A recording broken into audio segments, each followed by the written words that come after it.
Open on a horse's nose, Tormund is unchained, Thorne is cranky, but Jono sticks to his guns and heads off to make peace with the wildlings, not before getting a hug from his mate. Aemon is tripping balls as he hangs out with Gilly's baby. He's totally high on the drug of life and death. Sansa tries to tell whatever the fuck his name is this week that he needs to help her, but the little dickhead tries to run away and does his conflicted identity face again. Ramsay's bitch decides to help Sansa, but when he goes to light the emergency candle, he finds Ramsay there being a smug prick. Fuck's sake, how long's he been sitting there, and how will he defeat Stannis without any prep?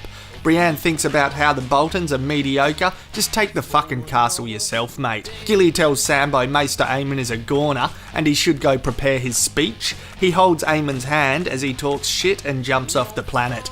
Sam gives a sincere speech. There's a good turnout of friends. Even young people give a shit. It's everything Barristan's funeral was not. Ramsay continues to do no work and get fan street cred. Sansa picks up a bottle opener that should have been picked up last week. She then gives him a verbal smackdown she should have given him last week. He is a puny, unqualified, unprepared bastard that needs her name and her womb. Now stab him in the fucking eye. The wanker then takes the power back by revealing he knows about Sansa's plan to try and escape. Davos reports that the 7-day weather forecast is fucked and they need to turn round. Stan the man says the Weather Channel can suck his dick. Melisandre wants to burn his daughter alive, which is a shit plan as well.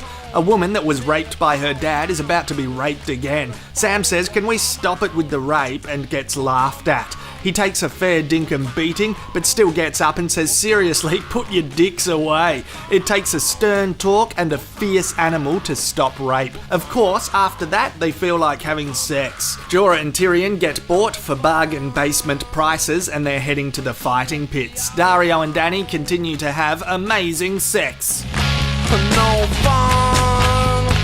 Olenna asks the High Sparrow to release Margaery and Loras. He gets on a moral high ground and turns his back on her. Such an asshole. A grumpy face, loud noises. Wanting Tommo to forget about Marge, Cersei tells him how much she loves her family. Over in his 5-star dungeon, Jaime gets to talk to Marcella about why she should go home. She gives him a whole get fucked, you're not me fucking dad speech, you don't know me, and turns her back on him.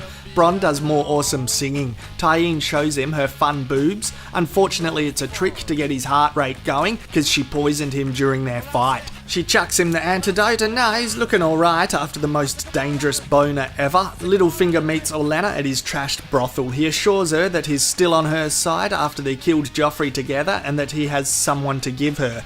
Dany watches a qualifying round to see who will get to fight in Meereen. She gets bored as fuck and then sees Jorah go all daredevil on people. No killing. She tells him to bugger off. He says, well, no, I got a present. Then bloody Tyrion Lannister and Daenerys meet. Finally, Cersei talks shit to Margaery, but then has to eat humble pie as the High Sparrow arrests her for rooting her cousin Lancel all them seasons ago. She gets chucked in a dungeon by some fucking angry nuns. End.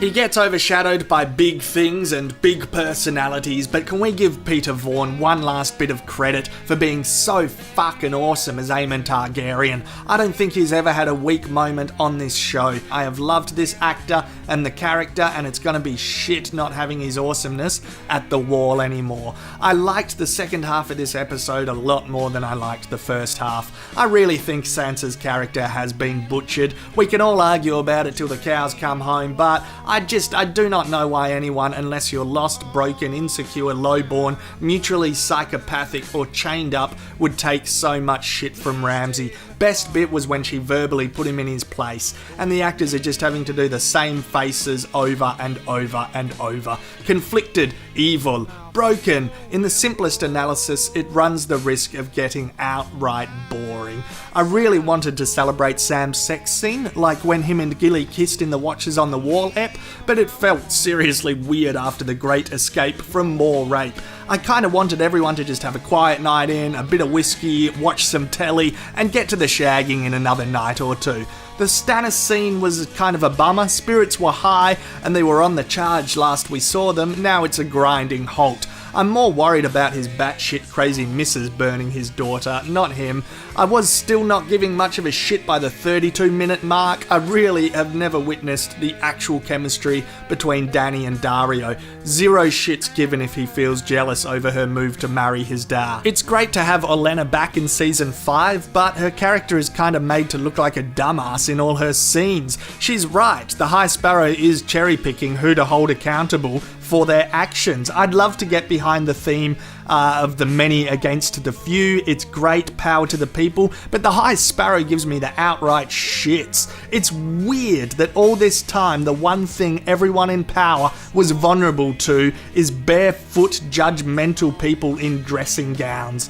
Lena Headey was fantastic towards the end of this scene with Tommen when she gets to deliver dialogue that simultaneously shows real feelings, yet she clings to her hidden agendas. It's always a joy. The Sand Snake scene got me attention this week. Bloke fans are now going, oh no, I always liked that Sand Snake, the others are shit, that one wasn't, nah, Tyene, nah, that actor's alright. It's not just the tits. The Littlefinger scene was excellent. I'm wondering if he's bitten off more than he can chew, trying to keep all his alliances together.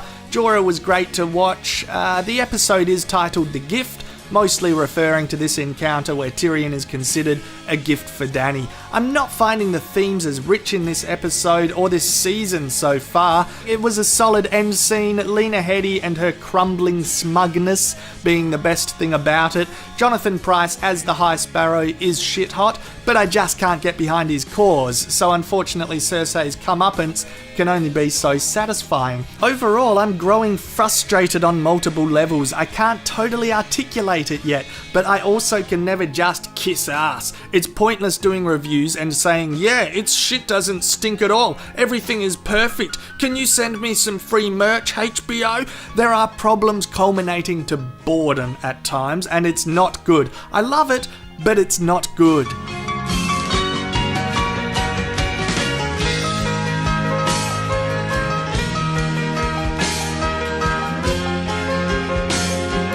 Suck a bag of dicks, suck a bag of dicks, suck a bag of dicks, and suck a bag of dicks.